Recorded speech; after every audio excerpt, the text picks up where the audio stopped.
I have a historical example to understand the concept of corrosion. When the Statue of Liberty was completed in 1886, it was a stunning copper color, a symbol of freedom and hope.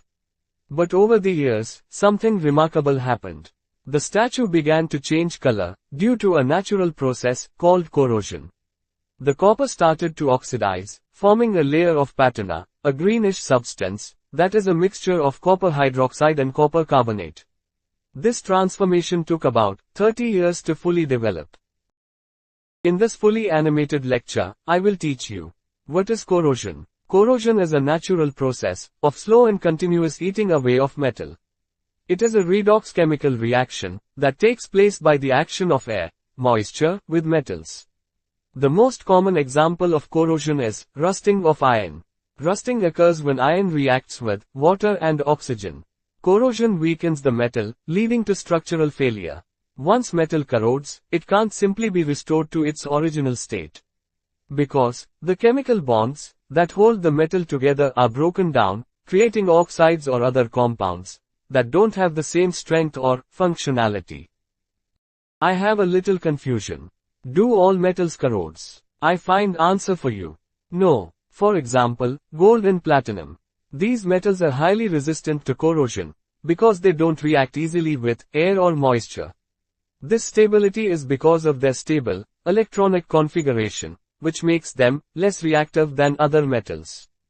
Let me explain some differences between corrosion and rusting.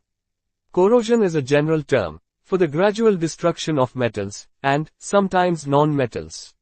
While rusting is a type of corrosion that occurs only in iron and its alloys, such as steel.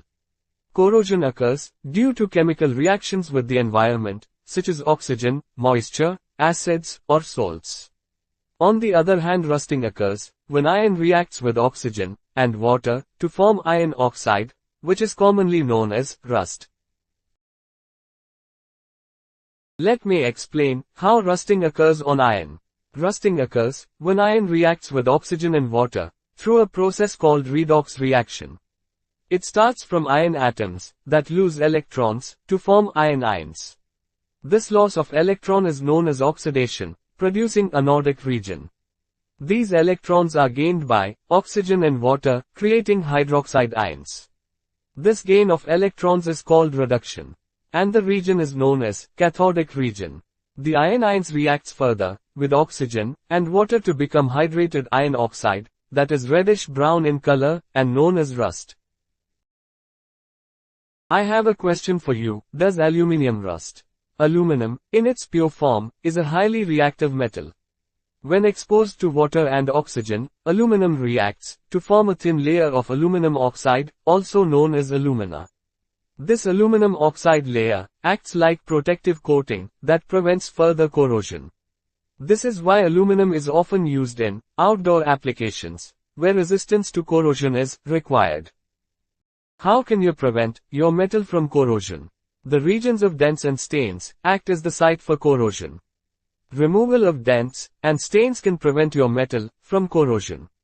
If the surface of iron is properly cleaned and dents are removed, it would prevent rusting.